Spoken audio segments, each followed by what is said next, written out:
Powered by Sports Interaction, Canada Sportsbook.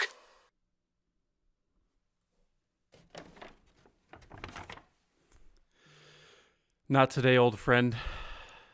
Not today. Welcome to Game Over Calgary, where we are finally, since December 7th, finally covering a Calgary Flames win. This was a game that had a lot going on on both sides, and we're gonna break it all down. We're excited. It's going to be a good show today as we finally get back in the win column and cover a Calgary Flames win.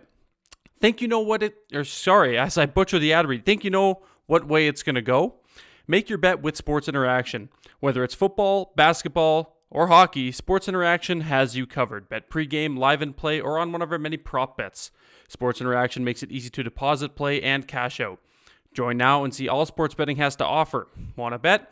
Head to sportsinteraction.com/SDPN. That's sportsinteraction.com/SDPN. 19 plus. Please play responsibly. And we're gonna welcome our guest here. I'm gonna give him one of these. I think it's only fitting. Come on now, Julian, don't leave me hanging.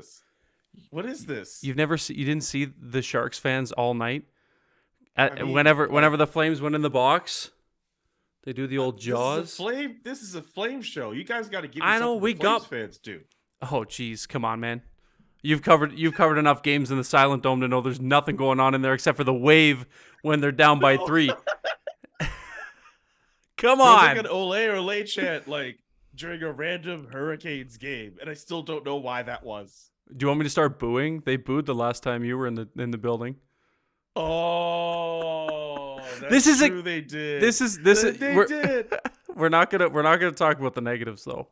We're not gonna talk about the negatives. There's some negatives, but we can get into it. Welcome, my friend. How are you, man? It's been a while since you and I chopped it up. Yeah, I think the Flames were still considered good when we were last talking, and I don't mean that in any mean way, but this is a big road trip for them. I think their reputation as at least this iteration of the Flames team, their reputation as a contending team was going to take a hit if they were not able to pick up points during this road trip. And I know it's only one game, and I know it's only the San Jose Sharks, but they really needed a win, and they really needed a win in that fashion. They needed the most I don't know how you put it, not dominant of wins, because I don't think it was. I don't think they were dominant, but they needed to make it sting. And those 3 goals in 2 minutes and 10 seconds, that stung. Yeah, man. It's the way those goals kind of happen too, just in quick succession. Coming on the man advantage too, the Jonathan Huberdeau pass to Lindholm. They mentioned it on the Sportsnet broadcast that's the type of pass that fans have been seeing, have been waiting for, have been hoping for. Yeah, I can't blame them. It looked really good. It found Lindholm perfectly. He finished it perfectly too. That's exactly what fans have been waiting for from this offense from the beginning of this season, and they were actually able to get it. So sorry, the chat. Are you good? Pointing out that I had a fluff in my beard, and then I got a text on my computer from my boy Kyle, who's watching, saying you got a fluff in your chin. So not to cut off your great point, but you're right. It was I think one of Jonathan Huberdeau's better games as a Flame, despite the fact that he spent some time in the penalty box. It's going to happen. He looked good. Markstrom looked good. I guess your 2 cents on Markstrom, because a lot of people, you and I I think we talked about it the last time. He was kind of the whipping boy for a little bit. From fans, everybody kind of gave him the gears, but he seemed to kind of be trajecting in a more upward trend, and I think he looked great tonight. Yeah, I think just this week, if you want to look back from the road trip onto this to today, I guess with the exception of a loss or two, I think he's playing some of his best hockey. The game he played against the Montreal Canadiens last week was the best game he's played all season. I think the first time all year he had a game where his save percentage was in the 970s. He's actually putting on good performances. And I know the team has been in his corner throughout this entire season, where he's had the ups and some downs in his play. But at this point, you can ease off some of that pressure that's been going on to Jacob Markstrom. I think he's gained some of his confidence back. I know after losses, we've tried after a few losses to be like, hey, is there any positive you can gain for yourself, even in losing effort? He's like, nope, we lost. Like that's the type of guy that he is. And he's like, you know what? Fine. That's just what we're going to get as media types. But for a guy like Jacob Markstrom to play as hard as he's been playing and to start to see, well, at least after today, have at least one of those games turn into a win, that goes a long way to him, just regaining more and more of that confidence and getting back to that level that Flames fans know him to play at. Absolutely. And I guess kind of a follow-up for me, maybe some people will be interested to know as well. How's that been in the room with the guys where, media's allowed back in the room now? You get the scrums. Have you had some good chats with some of the guys so far? Have they been welcoming and receptive? How's the Flames room been? They've been pretty receptive, actually. Yeah. Like a lot of the players will like I don't know if you're familiar with how it normally works. At least like I'm getting to know it. Apparently, like in the past, it's just like they open up the room and guys will just kind of go in and they kind of pick their guys, and guys were just kind of waiting around. Now what they'll do is we'll go into the locker room and they'll have a few guys up that we ask for scrums, and then usually on a practice day, what they'll do is if there are a few guys that like maybe a few individual guys want one-on-one, they'll be able to grant those requests. So that's where we really get some of those real like good chats. And at least in my experience, just in dealing with some of those players, they've been pretty welcoming. I'm trying to do the thing where I'm trying to, maybe not, it's weird to say buddy because at the end of the day, like one day you might be like, yeah, let's make this joke here. And then the next day it's like, you had a -3. I got to rip you in a column, right? So you have to be careful about that. That's what I was, there are a few, yeah. Yeah, but there are a few Wondering about guys who like I feel a little bit more comfortable with, like Huberto and I think we're okay. Yeah. Toffoli and I think we're okay too.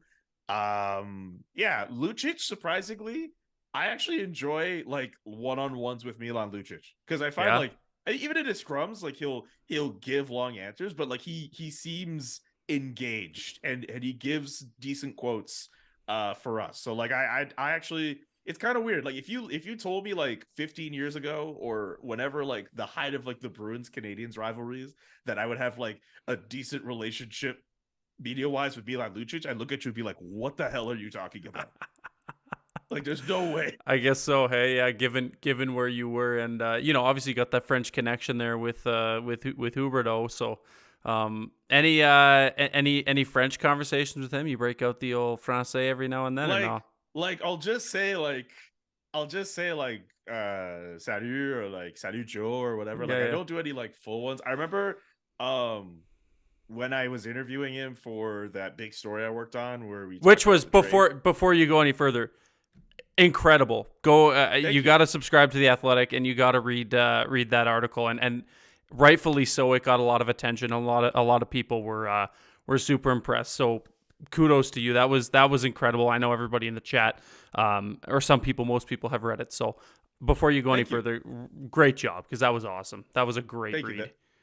That means a lot. But I remember in talking to Hubie for that story, at one point he's talking about how he had heard about the trade when he was like outside of this rink, and he was saying like, oh yeah, in this like part of Quebec, wherever, and that's where I got the phone call from the Panthers, whatever. And I was just like, okay, like where? Like in Quebec. And he's saying like Rosemere, but he kind of says it in this kind of anglicized thing. And I'm like, oh, you mean Rosemère? Like that's like, I think off the top of my head, and maybe I get it wrong, it's like 45 minutes north of like Montreal. And then like I randomly say like, I can speak French. I was saying to him in French. And then like he's looking at, oh, tu peux parler français toi? Like, oh yeah. Like it was kind of like a funny like little moment. But like that's as far as it's really gone. I think he just knows that I can speak French, but like I don't try to start like French conversations. I'm not gonna go into scrubs. I was very tempted to do it in Montreal when all those French reporters were around him. But like I was like, you know what? Nah, I don't need to do that. No, you're not shit talking Ryan Pike behind his back. Just you and Hubie. Just shit talking Ryan Pike's sweater game. I can say that because Pike's in the chat, so we're just getting our licks in on Pike. We all love Pike. I don't need to dump talk on Pike behind my back. Like I don't even do that to his face. Actually, he's one of the. I mean, There's not a lot of guys I would want to like talk smack about in the Flames media. Everyone's been really nice. Even They've been people great. who are all like, people hate like Eric Francis and stuff like that. I have no issue with that guy, but like that's sort of their own prerogative. Yeah, look, I don't I try to keep the like I don't talk smack about him on social media or anything like that. I disagree a little bit sometimes with the things he says, and Yeah, me too. you know what? Everybody's allowed fine. to That's everybody's okay. allowed to Yeah. disagree. A lot of people, it was funny because a lot of people were like, oh, Eric Francis was he ran Johnny Gaudreau out of town. He was he was banging the drum of, Gaudreau's leaving when his contract is up. And everybody's like, you idiot, Francis. You don't know nothing. You're running him out of town. And I put the tweet out when Friedge put out the tweet saying that he was going to test free agency. I'm like, man, people owe Eric Francis a collective apology because he was right. He hit the nail on the head, and nobody was willing to accept it. Nobody's gonna do that. No, God, no. And I think Eric knows that too. Like Eric knows that like people in Calgary don't like him that much. Of course he does. He knows that there are people. He knows that. And he doesn't care. He doesn't No. read the tweets. No, he does not give no. a damn about any of that stuff. I give him points for that because there are a lot of people who would be in that situation and they would crumble like mentally because of that. Yeah. Eric just doesn't read any of those tweets and he just goes about his day and he does his stories and he puts out whatever he puts out and he has the respect he has. So like, and he's been in this business and in this market for a long time. So we can give him credit where credit is due. Okay, I'm gonna hit some of these comments, some of the chat. If you got questions for Julian, be sure to put them down here. We're going to talk about the Flames win as well, but for those of you who maybe have wanted to ask Julian a question, I know I have, and that's why I'm hitting him up with all these questions now that he's settled into Calgary. All so the questions you it's want, man. And one question I've got for the chat: who do you think is older? We talked about this before the stream. Is it me or Julian? Julian, we'll get into it after. But Yes.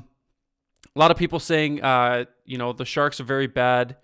Just a lot of people dunking collectively on the Sharks, and they are bad, and they should. They're not a good team. And before we go any further with the chat, I was saying to myself, like earlier in the game, I'm like, the Flames should be up by $1 billion right now.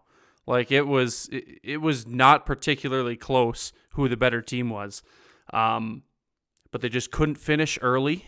They found their finishing touch in the third period, which was great. But early on, just couldn't quite finish. Some guys were a little bit snake-bitten and still are a bit snake-bitten. But, not the best game if you're a San Jose Shark. Yeah. You know what's funny? I look at that start from the Flames where they didn't convert some of their chances and they were getting a lot of odd man rushes. Like, I felt like you were providing like a glass half empty view. Like, I was looking at it from a glass half full view because how can you go back to the last game in the last 5 games where they had that much space and opportunity? No. The way that they had everything's been kept to the outside. Yeah. They haven't been able to work in the middle at all. Absolutely. So many times we've seen them enter the zone. Maybe a guy will get to like the hash marks and he'll try this shot and it's just really easy for the goalie to swallow up. Like the 3-on-1 I keep thinking of is when Huberdeau, Kadri, and Toffoli are together. And like Huberdeau makes his pass to Kadri and he just shoots it from distance. And I'm like, you have literally Tyler Toffoli going to the net. Like you just need to feed it to him and get right in that high danger area. Like you have no reason to try that shot. I feel as if like, at one point in the year, people were saying like, hey, the Flames need to take more shots. And they were just trying to take them for wherever they could get. And maybe that was just kind of some weird muscle memory. But the fact that they were getting chances, the fact that they were entering the zone with those odd man rushes and getting those opportunities. I'm trying to remember how many high danger chances they had in that first period. I'm just going to pull it up here. Yeah, of course.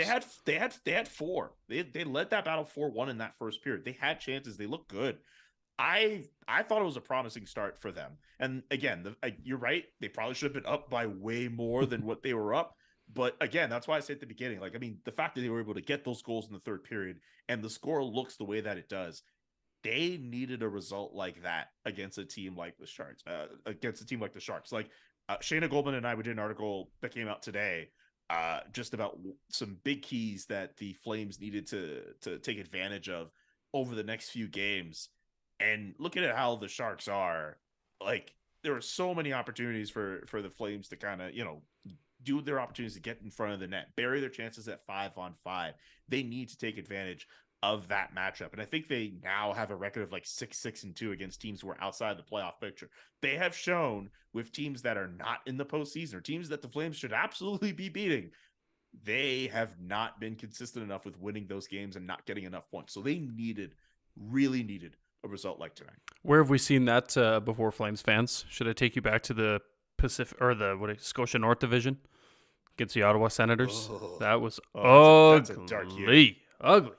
Oh, Ugly. Oh boy. People saying Julian and Auddie is such a GOAT game over show. Well, we appreciate that.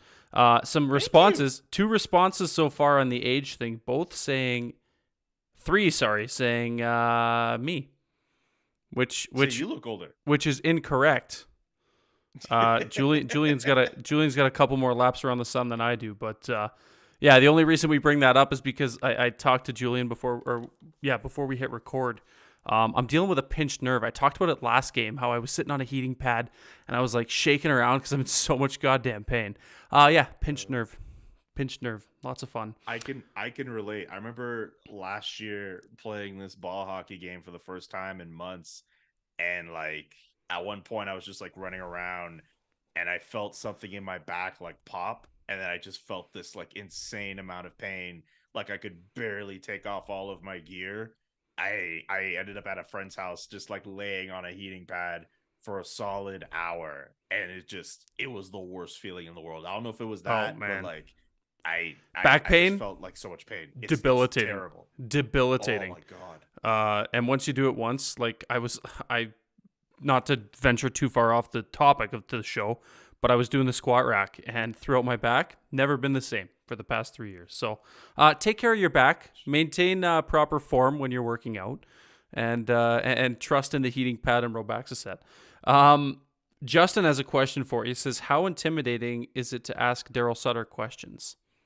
It's 100% intimidating for me. It really is. Because, like, I don't want to look dumb.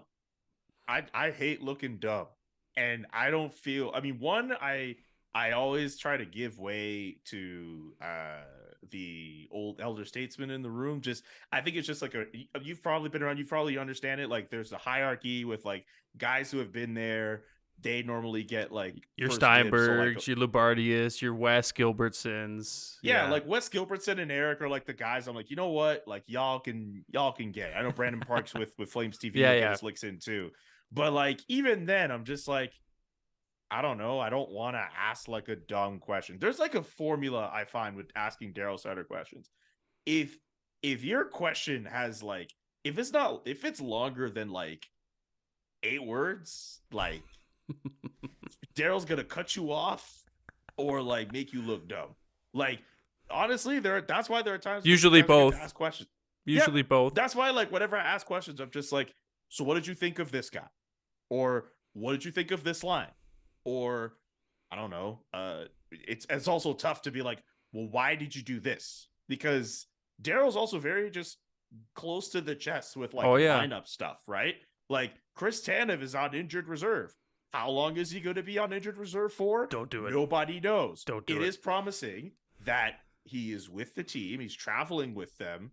And they were mentioning on the Sportsnet broadcast that he skated for about an hour. Yep. So, I mean, and look, yes, he is known to kind of play through pain, but I still think it's it's a good thing. It's just a good sign. It was pretty scary to see what happened to him up close in Montreal, but the fact that he was standing up and walking around after the fact, like that was good. But like just ask stuff like that to Sutter. Like even after that night, like we were trying to get answers to that. He was like, "Well, I was just talking with him." And it was like, "Okay, but like, is he okay? Like we don't know."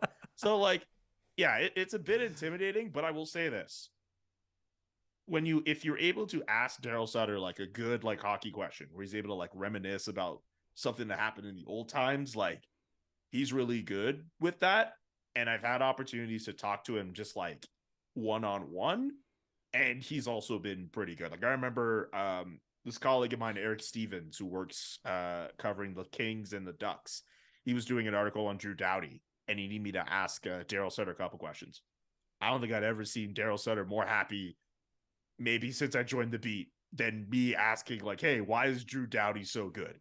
And like he waxed poetic for as long as he needed to. If you're able to level with him one-on-one, yeah, like he's a bit of a different person. But I think when you're in the scrums with him, it's a different persona, and I kind of get why he acts the way that he does.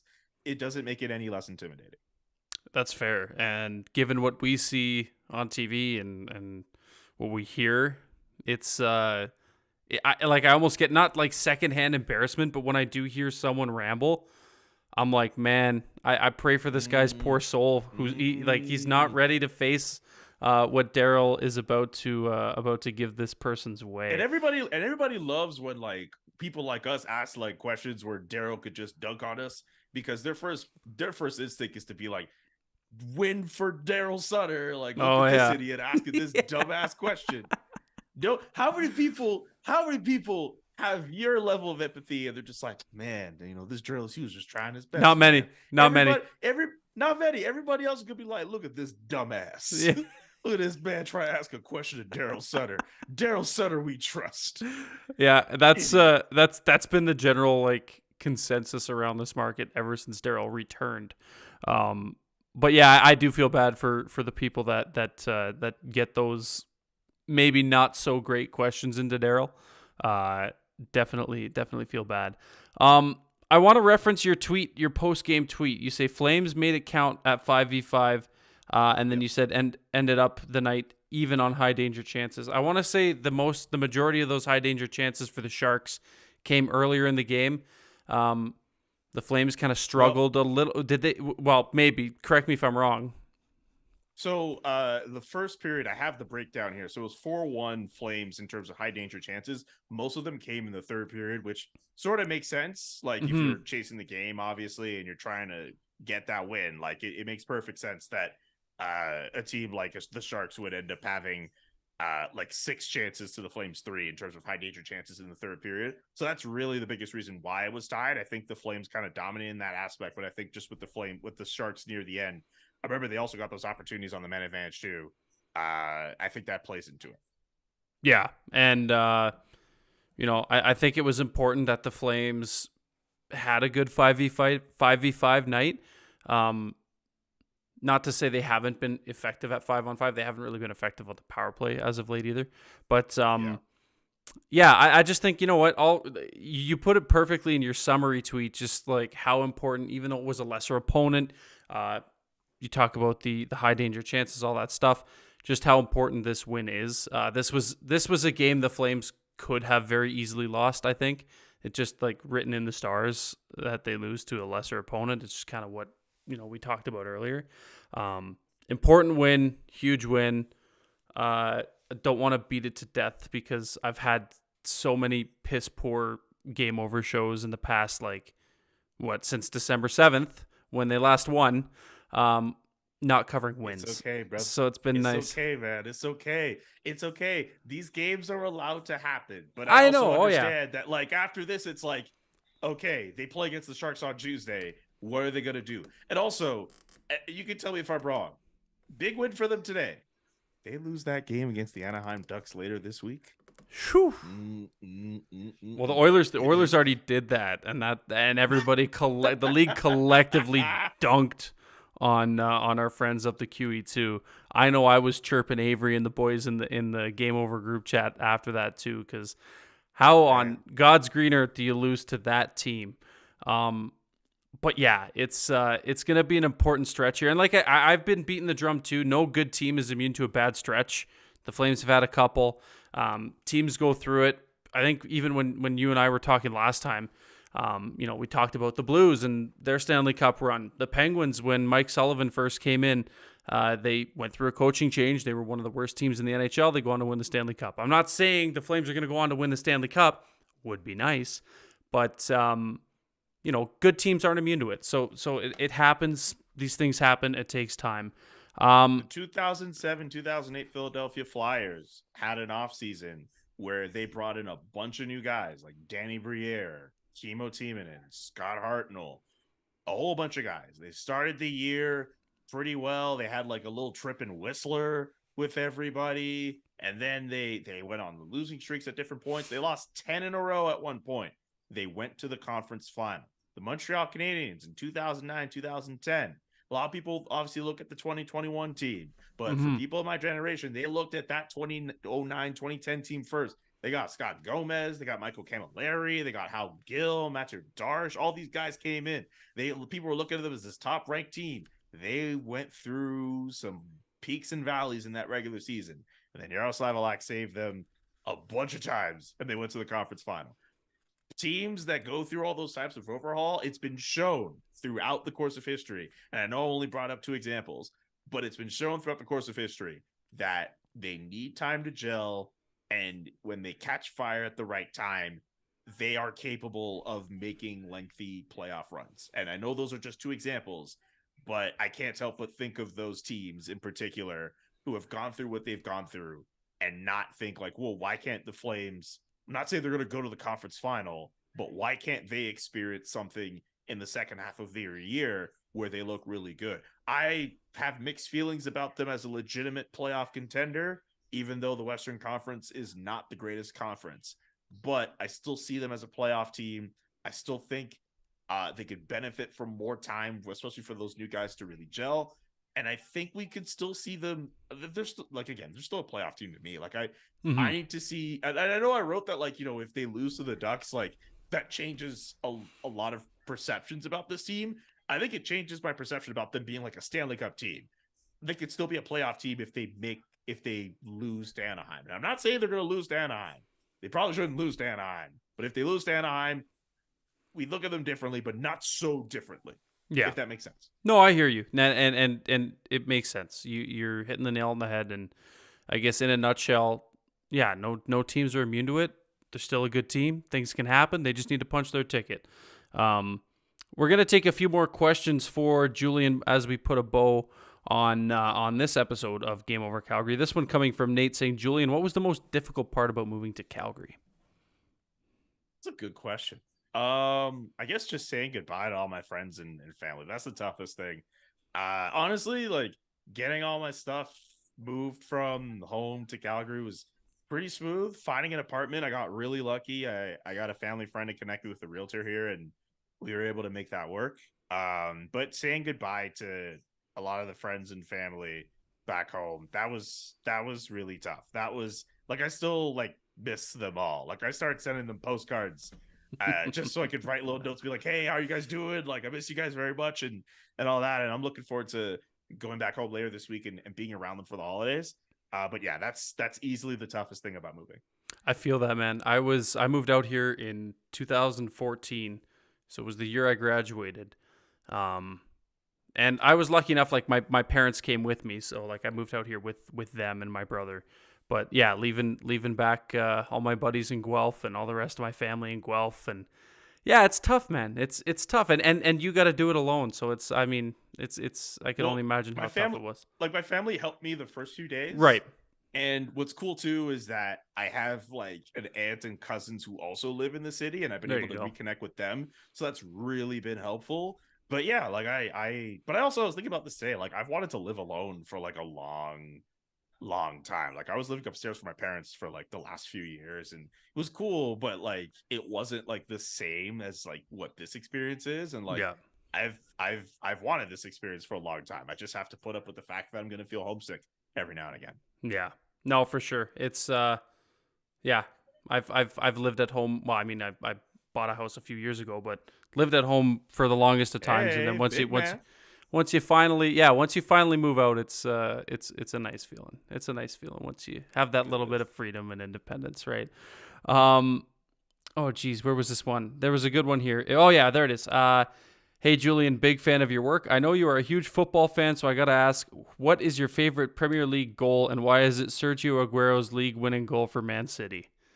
Is that Insider J Money? How did you guess? Because he's taunted me with that before. I honestly don't follow the Premier League, and I don't know your affiliations, so that like I could have skipped that if I just threw you to the wolves, and I apologize. I don't normally swear on this podcast. You could do it. Insider J Money could fuck off. There you go. That's what we were and I mean hoping that for half here. lovingly. I'll just say this story about that goal. For context, I'm a Man United fan, and that day, they needed to beat, I think, Sunderland to win the Premier League, but they needed Man City to not win Oh, against okay. QPR. And then like United won their game and they're like standing around at the stadium just like waiting to see what the final result is. And then Kun Aguero for Man City scores this like last second goal that wins Man City the game and the title. It's like the final day of the season and they win it. Like I remember trying to follow the game on my phone at like church, and like I went home thinking, all right, United won. And then I saw the score and I was like, oh my God. I remember like TSN would like play the highlight. I would turn the TV off. I didn't watch the actual highlight of that goal for a whole year because I was so upset. So That's Insider fair. J Money could fuck all the way off. You know what? He follows that up with LOL, I love you, Julian. A lot of people commenting how much if you really love me, you wouldn't bring that up. You could fuck all the way off. Julian I swear Unhinged. 3 times already. That's I okay. Don't care. That's okay. I've if you struck a nerve. No way. You struck. Now he's never going to strikes come a back nerve. on the show. Now he's never coming back. That strikes a nerve. That struck a nerve. That's probably like the sporting moment that pisses me off like the most. There's no like hockey one. There's no basketball one. Like I'm a Jets fan in football. Like I'm numb to all the butt fumble stuff. Yeah. That one, that goal, and everything that's happened since. That is like that's a sore point. That's a sore point. I know exactly what not to bring up. And for Flames fans, it would be 2004. It was in. So Yeah, they can I feel relate. bad for y'all. They It can was in. they can relate. They can relate. It's crazy. So we already got a tweet. Julian F-bomb ×3. There it is. Hashtag Julian F-bomb. It's gonna be trending on Twitter pretty soon here. Love that. Oh my God. No. Julian Unhinged. Lots of people loving this. But yeah, this has been great. We're gonna run out of time because I don't pay for Zoom Premium. But thank you, my guy, for coming on. That's real. That's real. I don't pay for Zoom Premium. I don't pay for That's Zoom real. Premium. Why would I pay for Zoom Premium? I don't blame you, brother. I don't blame you. We gotta talk to Steve about that and see how we get. The company account. I don't know if they have one. Actually, they probably should. I think it'd be tough to share with everybody for Game Over. But I don't know. I mean, I'm not gonna brag. I was like the second Game Over Game Over co-host ever, and third, I guess, alongside Peter. So in the hierarchy of Game Over like hosts, you should be getting something, man. That's what I'm saying. I'll bring it up. I'll see what he says. I'm not crossing my. Actually, I'm probably not gonna bring it up. But whatever. Anyways, thank you so much for stopping by, man. This was as good as always. The people know where you're at, but take this time to plug whatever you want to plug. They know where to find you, but tell them where to find you anyways. Subscribe to The Athletic. That's it.